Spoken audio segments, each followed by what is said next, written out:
প্রধান নির্বাচন কমিশনের সাথে দেখা করার জন্য আমার সাথে আছেন আমাদের বিএনপির চেয়ারপারসন উপদেষ্টা সাবেক সিনিয়র সচিব জনাব ইসমাইল জবিউল্লাহ এবং সুপ্রিম কোর্টের সিনিয়র আইনজীবী কাজল এবং ইলেকশন কমিশনের সাবেক সচিব জনাব জাকারিয়া।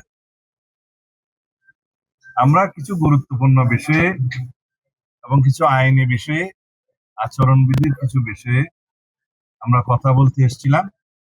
কয়েকদিন আগে আমাদের সিনিয়র নেতা স্ট্যান্ডিং কমিটির মেম্বার জনাব নজরুল ইসলাম খান এসেছিলেন আরো একটি গুরুত্বপূর্ণ বিষয়ে, পোস্টাল ব্যালটের বিষয়ে আপনাদের সাথে কথা হয়েছে।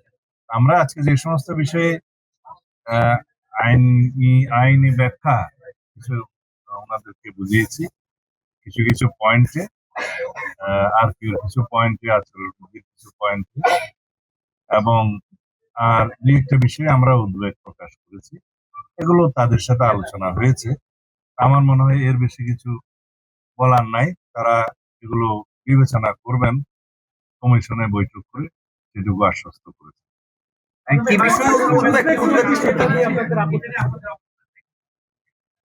এগুলো পুরান বিষয়, আবার বলতে হয়। এই যে পোস্টাল ব্যালট যেগুলো প্রবাসীদের জন্য পাঠানো হয়েছে, আমরা বলেছি আগের মতোই উদ্বেগ প্রকাশ করেছি, এখানে সঠিকভাবে বিবেচনা করা হয়নি। যারা এই পোস্টাল ব্যালট প্রণয়নের কাজে ছিল এবং প্রেরণের কাজে ছিল বা এগুলোর বিষয়ে যারা দায়িত্বপ্রাপ্ত ছিল, তাদেরকে ব্যাখ্যা দিতে হবে, ইলেকশন কমিশনকে ব্যাখ্যা দিতে। এবং এখন যে সমস্ত পোস্টাল ব্যালট গুলো আপনারা দেখছেন বিভিন্নভাবে সোশ্যাল মিডিয়াতে ভিডিও আকারে আসছে, এক একটা বাসায় 200-300 করে ব্যালট পাওয়া যাচ্ছে, কোথাও কোথাও জব্দ করা হচ্ছে, কোথাও কোথাও এখনই ভোটিং শুরু হয়ে গেছে, যেটা 22 তারিখে হওয়ার কথা, এবং কোথাও কোথাও বলছে একজনের নাম্বার দিয়ে আরেকজনের পোস্টাল ব্যালট গ্রহণ করছে। এইভাবে অনেক কিছু নিয়ম হয়েছে।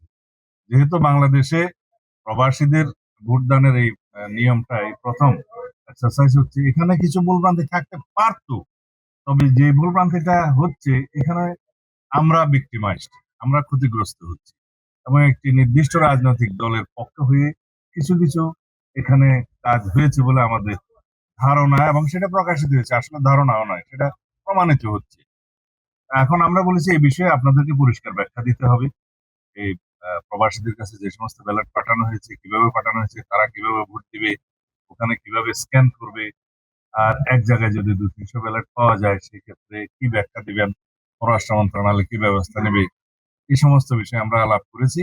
তারা তাদের ব্যাখ্যাটা দিবেন আপনাদের কাছে। আমার মনে হয় আজকেও দিতে পারে, কালকেও দিতে পারে, তাদের সময় মতো দিবে।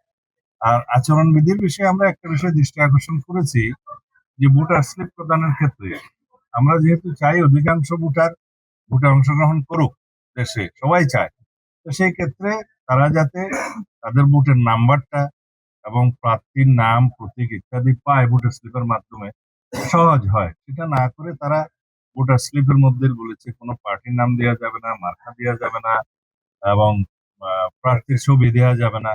এগুলো আমরা হচ্ছে পুনর্বিবেচনা করা দরকার। আচরণবিধি যেহেতু ইলেকশন কমিশন নিজেরাই এটা পরিবর্তন করতে পারবে, সুতরাং এই বিষয়টা বিবেচনায় নেয়া। কারণ প্রত্যেক প্রার্থী ভোটার স্লিপ দিবে, ভোটার স্লিপ পেলে ভোটার নিজে চিন্তা করবে কোন দিকে দিবে না দিবে, বাট তার জন্য সহজতর করা এটা উচিত। আমরা নির্বাচনকে যেন কঠিন না করি, সহজতর করি এবং অধিকাংশ ভোটার যেন ভোট দিতে পারে। আরো দুই একটি বিষয় আমরা আলোচনা করেছি, সেটা প্রেসে বলা ঠিক হবে না। আমার মনে হয় আমাদের উদ্যোগগুলো আমরা জানিয়েছি, আলোচনা করেছি।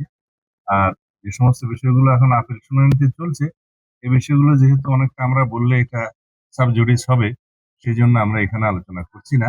আমাদের লয়ার আছে, এগুলো অ্যাড্রেস করবেন। আমার মনে হয় আমার আর কিছু বলার নেই। সন্ধ্যায় তো চেয়ারপারসনের সাথে প্রধান উপদেষ্টা একটা বৈঠক আছে, এই বিষয়টা এখানের সাথে রিলেটেড না, অন্য কোনো বিষয় থাকলে বলো। এর আগে আপনাদের পক্ষ থেকে অভিযোগ করা হচ্ছে বিভিন্ন রাজনৈতিক দল এখনো বিভিন্নভাবে প্রচারণা করছেন। আমরা পরিষ্কার ভাবে বলেছি আগে, নির্বাচন কমিশনের অনুরোধে আমাদের মাননীয় চেয়ারম্যান জনাব তারেক রহমান সম্মান দেখিয়ে তার সফর স্থগিত করেছেন, এবং সেই সফরটা রাজনৈতিক সফর ছিল না, নির্বাচনী প্রচারণার উদ্দেশ্যও ছিল না। 2024 সালের গণ অভ্যুত্থানে শহীদ তাদেরকে বিনম্র শ্রদ্ধা জানানো, কবর জিয়ারত করার উদ্দেশ্যে ছিল। আমরা আচরণবিধির কারণে নয়, নির্বাচন কমিশনের অনুরোধে সেটা আমরা স্থগিত করেছি। এখন বিভিন্ন রাজনৈতিক দলের গুরুত্বপূর্ণ নেতারা বিভিন্নভাবে যে সমস্ত বক্তব্য দিচ্ছে এবং সেটা ভিডিও পাওয়া যায়, তাতে করে নির্বাচন আচরণবিধির লঙ্ঘন হচ্ছে। কিন্তু এই ব্যাপারেও আমি দেখছি যে নির্বাচন কমিশন নির্বিকার। তা আমরা আশা করব তারা এগুলো অ্যাড্রেস করবে। ধন্যবাদ। পোস্টাল ব্যালটে প্রতীক বিন্যাস নিয়ে অভিযোগ করেছিলেন, সেটা নিয়ে আসলে আজকে কোনো ওনারা ব্যাখ্যা দিবেন, পোস্টাল ব্যালটের ব্যাপারে ওনারা ব্যাখ্যা দিবেন। এবং আমরা একটা গুরুত্বপূর্ণ বিষয় আজকে আপনাদেরকে বলা উচিত, তা হলো পোস্টাল ব্যালট দেশের অভ্যন্তরে সবচেয়ে বেশি ব্যবহৃত হবে। সেজন্য আমরা বলেছি যে সমস্ত নির্বাচনী এলাকায় যে কজন প্রার্থী থাকে তাদেরই তো মার্কা দিয়ে নাম দিয়ে ব্যালট হয়, সেই একই ব্যালট যেন সংশ্লিষ্ট নির্বাচনী এলাকার পোস্টাল ব্যালট হিসেবে ব্যবহার করা হয়। এ ব্যাপারে আমরা সুস্পষ্ট আমাদের প্রস্তাব দিয়েছি, কারণ সমস্ত মার্কাগুলো দিয়ে তো পোস্টাল ব্যালট সব কনস্টিটিউয়েন্সিতে পাঠানোর প্রয়োজন নেই এবং সেটা দেশের মধ্যে সম্ভব নয়। আমরা প্রত্যেকটি নির্বাচনী এলাকার ক্ষেত্রে সংশ্লিষ্ট সকল প্রার্থী যারা থাকবেন তাদের নাম এবং মার্কা সহকারে যেটা ইউজুয়াল সাধারণ ব্যালট হবে, সেই একই ব্যালট প্রত্যেকটা নির্বাচনী এলাকার পোস্টাল ব্যালটের ক্ষেত্রে ব্যবহারের জন্য আমাদের একদম স্পষ্ট প্রস্তাব আমরা দিয়ে গেছি। আশা করি সেটা তারা গ্রহণ করবেন, যেহেতু এটা যৌক্তিক।